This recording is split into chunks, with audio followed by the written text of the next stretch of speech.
Hey folks, Daily Landsblog for the 13th of March, 2019. And I want to speak to you about this guy, Justin Bieber, worth, I don't know, hundreds of millions of dollars. Worldwide fame is ridiculous. Everybody on the planet knows Justin Bieber. And if you think that insulates him from mental health struggles, you are wrong. In fact, I will go as far as saying, if you think that protects him from mental health struggles, then you've never suffered through a mental health struggle. Because if you have, you know your situation in life, the amount of money you have, the amount of fame you have has nothing to do with it. And I'm pointing that out because he posted on Instagram, and it was pretty poignant stuff. I wasn't really aware of this. Case, you knew that he had suffered from depression? I guess. You said Not that I'm like a big Bieber. No, but you're into the news, right? I mean, I'm shocked that I didn't know this. Why wasn't I told? I guess it didn't happen during World War II. So Justin Bieber posted on Instagram, and he said, I just want to keep you guys updated a little bit. Hopefully what I'm going through will resonate with you guys. Been struggling a lot, just feel super disconnected and weird. He did an interview for Vogue, right? He and his wife were on the cover of Vogue in February. He said, I got really depressed on tour. I haven't talked about this, and I'm still processing so much stuff that I haven't talked about it.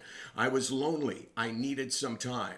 Just thinking about music stresses me. I've been successful since I was 13, so I didn't really have a chance to find out who I was apart from what I did. I just needed some time to evaluate myself, who I am, what I want out of life, my relationships, who I want to be. Stuff that when you're so immersed in the music business, you kind of lose sight of.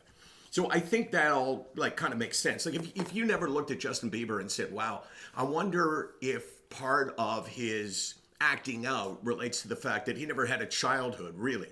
And you might go, oh, boo-hoo, he had the most amazing childhood. It was not a childhood. What he experienced may have been amazing, but it was not a childhood. And when you're 15 years old and amazing things happen to you, you can't process it the same way as you can when you're 25 or 35 or whatever age.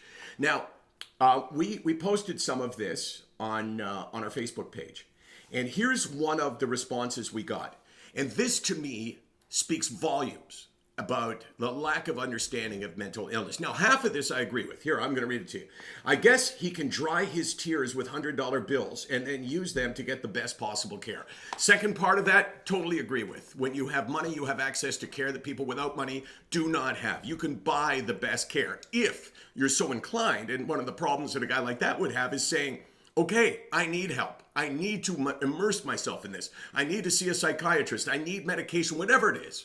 So first he has to accept the fact that he needs that, but then he has the world available to him. But when you say that he can dry his tears with $100 bills, I would challenge you that you don't understand what depression feels like. Because if you believe that, you would not possibly think that having money is going to make a difference. It's like, boo-hoo, poor little kid or poor 25-year-old guy who suffers from depression. Oh, am I sad today? That's not what depression is, you idiots. Not you guys, but people that think this. It's not what depression is. Depression is not about good or bad in your life. It's an illness that can strike you because of life circumstances, but it's not at the heart of the matter. So I don't care how many $100 bills he can peel off. It does not protect him from the devastation of depression. And personally, I feel terrible for the guy because I know what it feels like. And if you know what it feels like, then you have to have sympathy for him no matter what. So let's keep an eye on this. Let me know your thoughts. Do you agree with me when I say that, Justin Bieber deserves our sympathy exactly the way he would if he was on welfare? SickNotWeak.com, 24 hours a day, 364 days a year. You know why we're here? We're here because someone's got to say these things, I believe, and we say them.